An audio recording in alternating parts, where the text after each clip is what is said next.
What's good with it in the hood with it? Welcome back to the collective clips where you already know we get it in, right? But before we get it in, let's hit that like and subscribe button. Ding. Put your notification bell on all so that way you're directed in the direction of the dope content I am kicking. And I highly appreciate also your support, man. We're going up and it's all because of you. And for that, I can say I'm very humbled and I really appreciate it, man. Thank you guys so much. So did you see what fucking just happened? Mr. Barbosa strikes again, right? Hey, this motherfucker just can't win, right? 6ix9ine, karma. Karma will catch up to you. It's most definite, man. That's the universe we live in. It's bad energy. When you put out bad juju, bad energy, you receive bad energy. When you think you're that one, when you think clout is all there is, man, and once you have clout and once you're nationally known and everyone knows your name, then there's no need to explain, right? You are him. Well, guess what? When you're him, then everybody's looking at him. And everybody doesn't mean people on the streets or youngsters or gang members or people in prison. It also means law enforcement. And in this case, man, 6ix9ine, whopping Holmes, they actually hit his front door. Now, he wasn't there. 6ix9ine wasn't there when they raided yesterday. And here's the crazy part. It wasn't only cops that raided. It was also the IRS. And that'll hold them. That'll hurt you, right? You don't have to be there for them to start repossessing shit. And that's exactly what they did, man. So yesterday, 6ix9ine's house gets raided. One of his mansions, his homes, whatever he has. I mean, the motherfucker got paper. He got money. To what degree of money he has? Well, obviously not enough because it just seems like he didn't pay his taxes or he didn't do what he was supposed to do. You know, you can't be all on social media showing everybody what you have. I notice guys will pull up with fucking shoe boxes full of money. They'll display all kinds of money. And best believe that piques the interest of people that want a piece of that. Break bread like Jesus said. See, everything you have in this world isn't everything you have in this world. It's everything we have in this world. Okay? And when you're showing off stacks of cash, a whole bunch of money, there's going to be the administration. I call it the administration, whether it's the IRS, the feds, whatever. That's going to look into how you got those means to live, how you made those ends meet. And if everything doesn't fucking work out in your favor, they're going to come take everything you have. So yesterday they pulled up to fucking 6ix9ine's pad and he wasn't there, but they didn't need him there. They didn't need him there. They pulled up and they started repossessing all these paint splattered bullshit ass cars that he shows. All his Lamborghinis, his Ferraris, his fucking, his Hellcats, everything he had. Now, of course, TMZ reported that 2 of his cars were snatched up, but several others looked like they were on the brink of getting fucking snatched too. Now, what does this tell me? This tell me, obviously, man, he wasn't meeting his moral obligations. He wasn't meeting his obligations as far as financially. You know, when you're out there chasing clout and thinking you're that one and showing people all the money you have, it's pretend. Okay, it's pretend. You're just holding on to it like in Vogue. It really ain't yours. See, when people like say Lefty Gunplay signs a $1.5 million deal, everyone's like, damn, he's a millionaire. He did that. No, he was a millionaire for all of about a week before taxes hit him. That knocked him down to a little 800 thou wow. Then after you pay your homeboys and you pay for your fucking studio time and you pay your record label and you pay this and you pay that, yeah, you're sitting on a good little 400 stacks, right?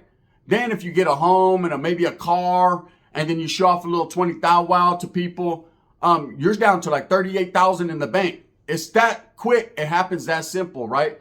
So most of these guys that are showing all this jewelry and all this money in Hollywood or social media, man, they really don't have it like that.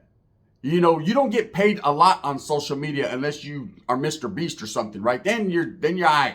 But other than him and a few others, you really don't have it. What you need to do with your money is invest it righteously and real and straight across the board, Holmes, do what you're supposed to do. Because if you don't, they'll come knocking at your door.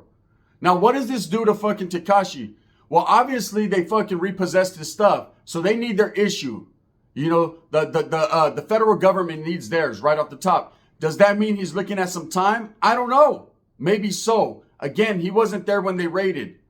And I tell everyone like this, you know, whenever you're out there fucking trying to be the popular guy, trying to be the king of the mountain, trying to wear that crown, there's a lot that comes with it. Not only does financially does it come with it, but it also comes with, you know, it's dangerous. It's a dangerous situation. What happens when you're out there in the hood showing all your chains? And there's a lot of people that like to do that. A lot of gang members, a lot of people, oh, I'm in my hood, homeboy. Hey, I don't tuck my gold in for nobody. No debo. No one's going to debo me. No one's going to do nothing to me, right? Hey, it's not the fucking robbers and the banditos and all that you have to worry about. It's the federal government that's looking at them like, okay, bitch, that's $1 million chain, okay, right? Where's our 1.4 off that? We're going to need that. You can't be having all this money and showing off. Show-offs always end tragically. They always don't end with what they showed off. Period. That's why most of these rappers, most of these people you see with all these gold chains and all this shit, it's all fake. It's all moissanite. It's all meant, it's a character, right? It's meant to get people to say, I want to be a rapper, right? But most rappers, 99% of the rappers or people that want to be rappers never amount to shit and don't have nothing. Most people that think they got it are still trying to get it. That's why they're fucking booking tours everywhere. That's why a lot of these rappers are like, ooh, he's a fucking doing it, but he's fucking performing at a car wash. Or you see him at the local car show. Or he's performing at the state fair. You're like, damn, I thought the homeboys were fucking doing it. In his videos, he has stacks of money, prop money. He has all this, he has all that. I seen that motherfucker performing at the casino last week. Yeah, there was 25 people there, man. It was him and Mike Epps was going to perform after him. This is the type of shit that happens. Now, 6ix9ine blew up. Let's keep it real. And all the snitching allegations and all that came with it, man, that didn't even derail his career. In fact, he got bigger once he got out. Now, of course, because of his fame, his social media fame, his trolling, because he's the ultimate troll. He laid down the blueprint. He showed people how to troll your way to the top, how to disrespect everybody, how to fake it till you can make it. And then at the same time, in the meantime, in between time, he became famous. Everybody wanted to be around him, and then there were those that didn't want to be. I've never seen so many hardcore gangster rappers in the industry defend this guy like I seen 6ix9ine. He was defended at every turn. Well, he didn't tell on me. Well, it's all good. That ain't telling. They was over there fucking his old lady. He was, they made up excuse after excuse, and it wasn't, and even Kodak Black, oh man, a millie's a millie, right? When you're street, when you know what you signed up for, it doesn't matter, bro. You gotta understand that, these type of people are the people that you need to stay away from, because if he threw his own closest homeboys under the bus, he's going to throw you under the bus. Just the way it is, right? Now, you can't knock another man. You don't know another man's situation. It's a situationship. You don't know exactly what 6ix9ine was going through at that point in time. So me, myself, I would never say, hey, hey, bro, I was right there. I was the cucaracha on the wall. I heard it all. He said it all. I don't know exactly what he said, and I could care less because I would never be around this guy, because I wouldn't intend to want to be around this guy. But there's a lot of people that do. There's a lot of people that do. And they don't want to be around him because he's a cool guy, because Mr. Daniel Hernandez is that one. They want to be around him because he always has the chicks around him. He has the money. He has the nice cars, the vehicles, the parties. Same thing with like P. Diddy. Everybody knows he sticks fucking short on people's assholes. But at the same time, Ryan, he walks them around on leashes like Meek Mill and throws them in dog cages. The only reason they wanted to be around him was because they felt if they were cool with him, they could get somehow involved in the industry.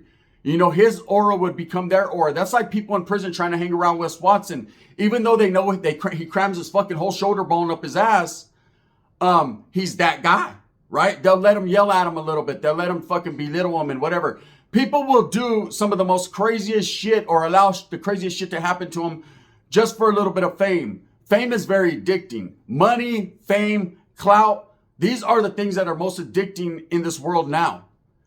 People will kill you and do a life sentence just for that 15 minutes of fame, just for that headline that they did that. Oh, he's a real one. He did that. But what happens? A week later, we're talking about 6ix9ine and no one cares anymore. No one gives a fuck what you did. You're just another number doing life in prison behind killing someone famous or doing a certain thing that put you on the map for all of 10, 15 seconds. No one trips. People are chasing that ultimate high of fame and clout. They call them clout chasers, and it's the truth. Even in social media, on a social media platform like YouTube, everybody wants to be that one. Everybody wants the most views. Everybody wants to be recognized for their accomplishments. But not a lot of people are willing to work hard and do the right things and stay humble and be consistent and put in that work, because it ain't easy. It ain't easy to constantly drop content, knowledge you can't get in college and things like that. People want it because they think they should have it. They got it coming. But guess what? Unless you put in the work and you got the charisma and you got everything that it takes, Not everyone can achieve that, man. It's just the way it is. You know, I'm still striving, but I'm working hard to gain the attention that I want to gain, man, through my knowledge I'm giving out, right? And it isn't negative attention, but that comes with it. And that's what I wanted to lead into. So with 6ix9ine getting raided, what's going to happen? You know, is he going to look at maybe doing some time? Probably not. Probably not, man. He's going to get his lawyer to get their lawyer to give a piggyback to his lawyer. And they're going to sit down and they're going to figure out Mr. Daniel Hernandez if he really does have all this money that he likes to show off. Because again, man, show-offs never end real. They always end tragic. You know, I had a homeboy. True story. This vato was balling out of control. And I knew how he was getting his money. Everybody knew how he was getting his money. I mean, I'm talking about, when I say balling, no tapatio, 90 cars. Cars that you fucking touch and fucking secret doors open. Restaurants, homes. I mean, just balling out. Okay, the type of individual that would go in the mall and could buy that fucking mall if he really wanted to. You know, one time, and this is true story, I went to a restaurant with them. Dude owed him a little bit of money for whatever little business deal they did. By the time we walked out of that restaurant, that dude had given the homie the restaurant. The homie was like, we own this shit now. I was like, we do it? He goes, I mean, I do. You know, but you can come here whenever you want. He owned the restaurant 2 fucking spaces down too. This dude was accumulating a lot of traction and a lot of shit, whether it was out of fear or whether it was out of being the dope man, having it that his way. Ultimately, less than a year later, he gets cracked. He gets popped.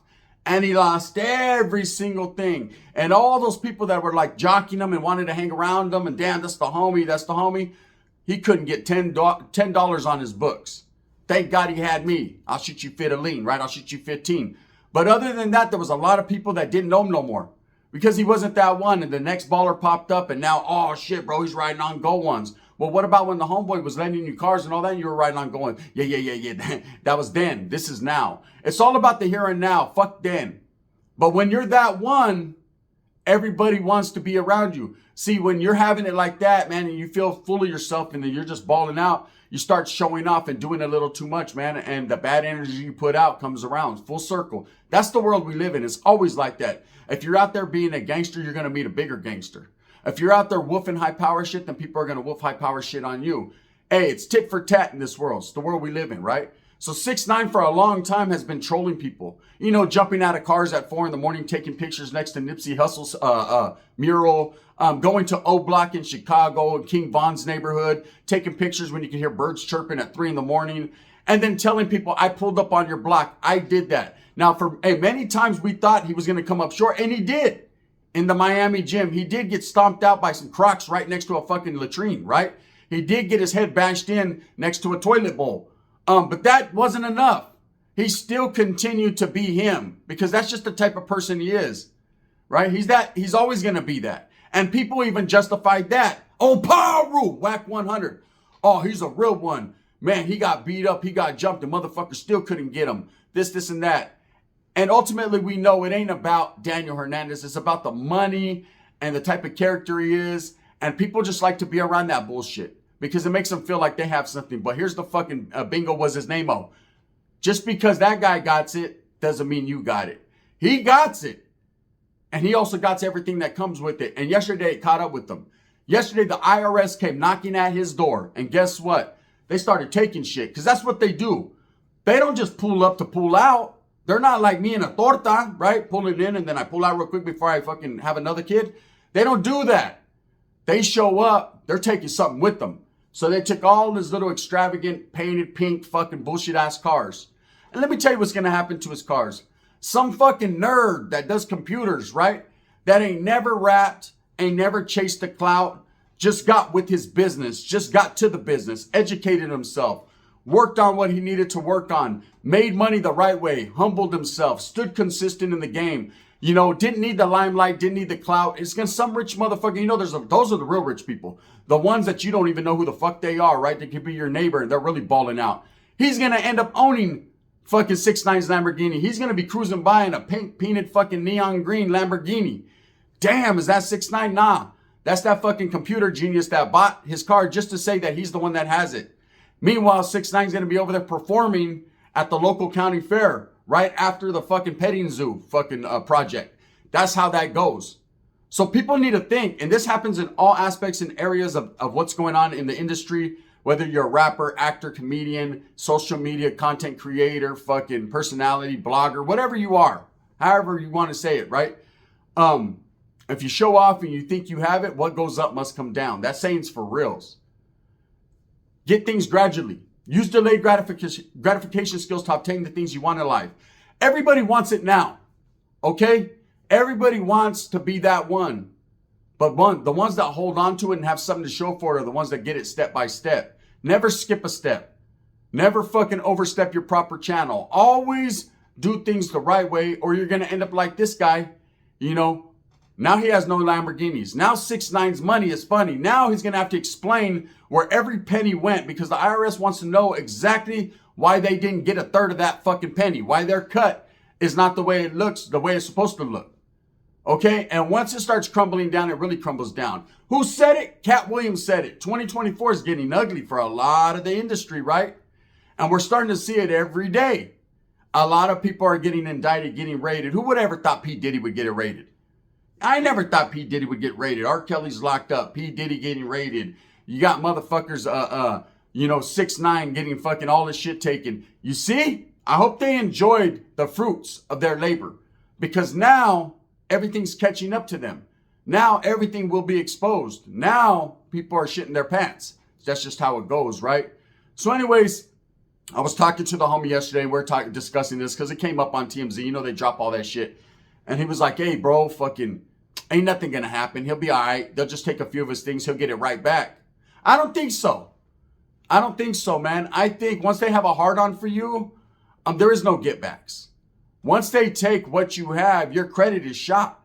He can't just go into any place and get fronted anymore. He's not that guy anymore. Like I said, we'll see him at the local casino, you know what I mean, performing next to fucking Los Lobos and the Los Lonely Boys, right? That's just how it is.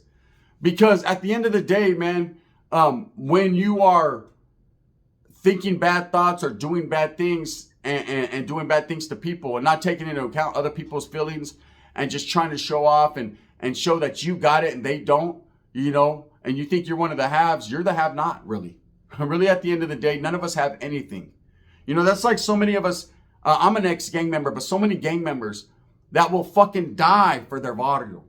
That will put in major work for their barrio. When I say put in work, kill other people, hurt other people, take other people's property. I used to be part of that. I fully endorse it, right? I used to be behind that. I knew that was the only way for me to gain respect, was by fear, by people fearing, damn, hey, fucking that fool's coming, fool, that fool trips, right? That fool's crazy. I like that. I like that feeling.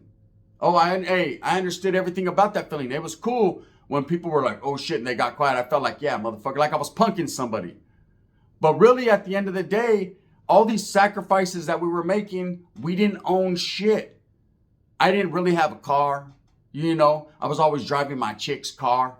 Hey, fool, look, the Mustang, I'm balling, right? It wasn't even my shit. I was fronting, right? Hey, I'm living in a fucking 5-bedroom house. Watch out. Yeah, it was her house too, Section 8. You know, I never told him about the Section 8, though. We were only paying $60 for a 5-bedroom, right? Just all these things, there was always but. There was always a but. And it's the same thing in the industries with these rappers. They don't own shit. You make ultimate sacrifices, and in the end, you lose. You don't got nothing to show for it, right? And it's the same thing in the barrio. You fucking have homeboys doing life terms. You know, I have homeboys right now doing life terms over killing people in the hood, defending the barrio and everything. When they didn't own a pad in the barrio, they were on Section 8 in the barrio. HUD Housing owned that shit. They were on Stampillas, straight food stamps. They didn't have a dollar to their name, but they had a cuete. And they fucking now, what do they have? Half of them are on the other side being called a piece of shit daily because, hey, you're not cut from that cloth. Neither are you. What cloth, bro? You know, there's very few motherfuckers that are gangsters. There's a difference between a gangbanger and a gangster. Okay, don't get it twisted. Gangbangers are what 99% of the people are. They're out there gangbanging. A true gangster is born that way. He's not built that way. He's born that way, homie. He just has it in him. There's very few gangsters in this world. And those that are, know they are, man. Or maybe they don't, but other people know it. That's it. Doesn't mean they're the baddest motherfucker in the world. It just means that motherfucker, you know, he falls into the slot, not of a computer genius, not of a rapper, but into a gangster. He has his own slot in life. That's just it. Again, man, The type of people that have generational wealth and make money and hold on to it are the hard workers and the people that know what to do and do the right thing. Don't show off, because karma catches up to you, and it did to 6ix9ine yesterday. He got raided, and it's only going to get uglier. Now, is he going to do time over it, sit down in prison? Probably not, bro. And if he did, he would go to a white-collar facility, a federal facility, and maybe do a little time for tax evasion, because that's what this looks like. This ultimately looks like tax evasion. You know, he didn't do something right.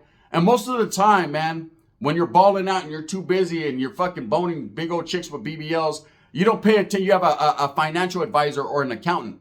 And most of those dudes are greasy palm ass motherfuckers. They're going to do you dirty. They're taking, I need to take mine right off the top, right? They're taking theirs right off the top. So in this case, maybe things weren't getting paid like he thought they were. And he could justify it by getting a good lawyer and explaining himself. But ultimately, that's up to the federal government what they want to do. Hey, you see, they pulled up, they started repossessing items. That's what happens. Hey, we see so many of these actors and actresses, and we're like, damn, they're rich, they're rich. But really, like MC Hammer, $3 million he used to have, and all this and that. That motherfucker, hey, real talk, palabra, he lives in a 3-bedroom house in Tracy. You think I'm lying? I'm dying if I'm lying. I'm lying and I'm dying and I'm doing all that. I'm dying if I'm lying. That's a true story. A 3-bedroom house in Tracy. I've been past it many times. You know, and it's not that anything he did wrong, but the only thing that he didn't pay attention to was how much money he was spending rather than what he was making. Anyways, with that being said, hey, breaking news yesterday, man. 6ix9ine gets raided. Who gives a fuck? There's a lot of people like, who cares, right? Hey, but it's just a lesson. Use him as a lesson. Utilize him as a lesson. You know, if you're really thinking that you're the one and you're out there getting it, make sure you take care of your business, because if not, they'll come take that fucking Impala. They'll come take that Pinto. These motherfuckers will take your hoverboard. Great Scots, Marty. They don't care, man. Don't fuck with the government. They ain't playing. With that being said, I'll teach you move smooth with a purpose. Get everything that you want coming, and remember, at the end of the day, it's all about the strive, the struggle, the struggle, the strive. Oh, wait. Episode 15, Super Norteño, coming this afternoon. It's probably going to be the best one that I've ever done yet. I'll just tell you this. My primo from Compton, he pulled up. Make sure you tune in. Thumbs up, thumbs down. Whopping. Heavy is the head that wears the crown. I'm going to continue to strive, struggle, strive for what I honestly and truly believe in, and that's the betterment of all people. Thank you guys so much, man. I appreciate you. Bang, bang.